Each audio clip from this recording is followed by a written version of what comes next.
আওয়ামী লীগের স্বর্গরাজ্য বলা হয় ভারতকে। 5ই আগস্ট স্বৈরাচার শেখ হাসিনার বিদায় এবং শেখ হাসিনা এখন পালিয়ে দিল্লিতে অবস্থান করছেন। আর আওয়ামী লীগের অনেক ঊর্ধ্বতন নেতাকর্মীরা সহ স্থানীয় অনেক নেতাকর্মীরা এবং পুলিশের অনেক ঊর্ধ্বতন কর্মকর্তারা পালিয়ে রয়েছে পশ্চিম বাংলাতে।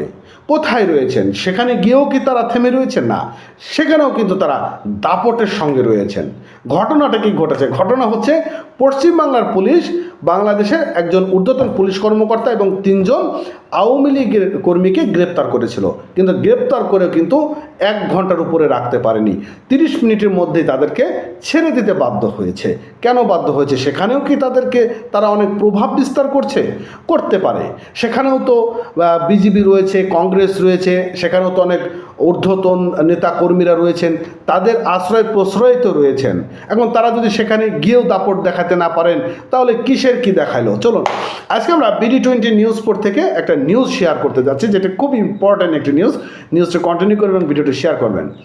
ভারতে পশ্চিমবঙ্গ রাজ্যের উত্তর 24 পরগনা জেলার জগদ্দল থানার পুলিশ সম্প্রতি 3 জন বাংলাদেশি নাগরিককে আটক করে পরে ছেড়ে দিয়েছে। আটককৃতদের মধ্যে 2 জন বাংলাদেশ আওয়ামী লীগের নেতা এবং অপর একজন বাংলাদেশের পুলিশের উচ্চ পদস্থ কর্মকর্তা বলে নিশ্চিত করা হয়েছে। ঘটনাটি ঘটেছে মঙ্গলবার 3রা জুন বিকেলে রাজ্যটির ভাটপাড়া পৌরসভার 26 নম্বর ওয়ার্ডের অন্তর্গত বাসুদেবপুর মোড় এলাকায় ঘটনাটি ঘটেছে। স্থানীয় সূত্র জানায় যে ওই এলাকায় তিতাস মণ্ডল নামের এক ব্যক্তির বাড়িতে গত 5 মাস ধরে অবস্থান করছেন ওই 3 বাংলাদেশি। স্থানীয় বাসিন্দাদের সন্দেহ হলে বিষয়টি পুলিশকে জানানো হয়। পরে জগদ্দল থানার পুলিশ সেখানে হানা দিয়ে 3 জনকে আটক করে থানায় নিয়ে যায়। বাস, থানায় নিয়ে যাওয়ার পর কি ঘটনা ঘটেছে চলুন আমরা দেখে আসি। তাদেরকে ছেড়ে দেওয়ার পিছনের সবথেকে বড় যে কারণটি ছিল সেটি হচ্ছে পুলিশ তাদেরকে জিজ্ঞাসাবাদ চালালে তারা নিজেদেরকে পরিচয় দেন একজন আশরাফুর রহমান, খায়রুল হাসান জুয়েল এবং আবিদ নামে।